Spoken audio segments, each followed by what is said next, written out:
This country is ready for a transformative politics of the sort that John F. Kennedy, Ronald Reagan, and Franklin Roosevelt represented. My attitude about something like the presidency is that you don't want to just be the president. You want to change the country.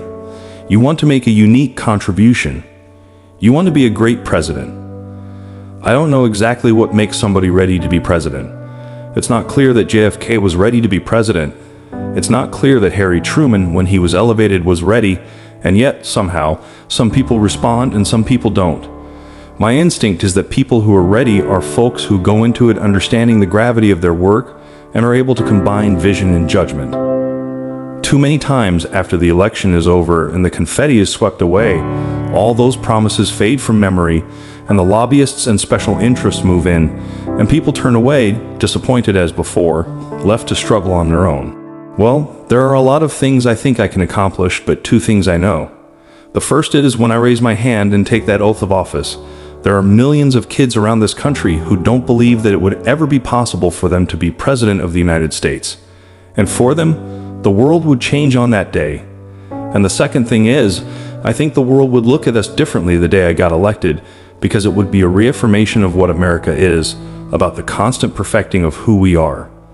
I think I can help repair the damage that's been done. I think that I have the capacity to get people to recognize themselves in each other. I'm running for president because the time for the can't do, won't even try style of politics is over. It's time to turn the page. I do have confidence that we're gonna be able to get it right, but it's not gonna be overnight.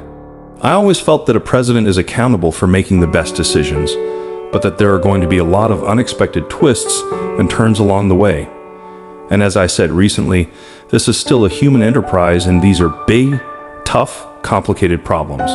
Somebody noted to me that by the time something reaches my desk, that means it's really hard.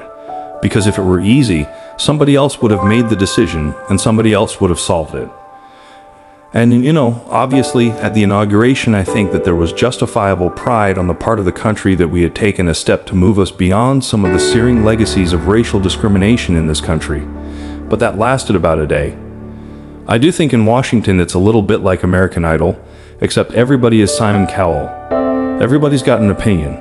Look, when you're in this job, I think every president who's had it is constantly humbled by the degree to which there are a lot of issues out there and the notion that one person alone can solve all these problems. I think you're cured of that illusion very quickly.